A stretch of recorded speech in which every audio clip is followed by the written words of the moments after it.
চাল চুরির জন্য প্রতিবন্ধী নারীকে হত্যা। গাজীপুরের টঙ্গীতে বাঘ প্রতিবন্ধী নারীকে হাত পা ও মুখ বেঁধে শ্বাসরোধে হত্যার দায় স্বীকার করেছে এক দম্পতি। মেট্রোপলিটন চিফ জুডিশিয়াল আদালতে 144 ধারা জবানবন্দি দেন তারা। হত্যাকারী দম্পতি হলেন সাইফুল ইসলাম ও তার স্ত্রী সাদিয়া আক্তার।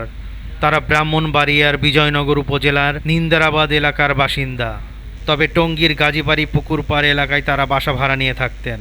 অন্যদিকে নিহত নারীর নাম রাবেয়া সাবরিনা। তিনি পিরোজপুর ভান্ডারিয়া উপজেলার উত্তর পটখালী গ্রামের বাসিন্দা ছিলেন। তিনি টঙ্গীর শারীরিক প্রতিবন্ধী সুরক্ষা ট্রাস্টে কম্পিউটার অপারেটর পদে চাকরি করতেন। তিনি পুকুরপাড় এলাকায় থাকতেন। জিজ্ঞাসাবাদে ওই দম্পতি জানান, সাইফুল একটি গার্মেন্টসে চাকরি করেন এবং অনলাইন জুয়ায় আসক্ত।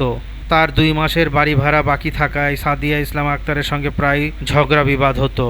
পাশের ফ্ল্যাটে সাবরিনার বোনাস পাওয়ার খবর জানতে পেরে ওই টাকা চুরির পরিকল্পনা করেন তারা। 19 মে সকাল আনুমানিক 6টার দিকে কৌশলে সাবরিনার ফ্ল্যাটে ঢুকে পড়েন।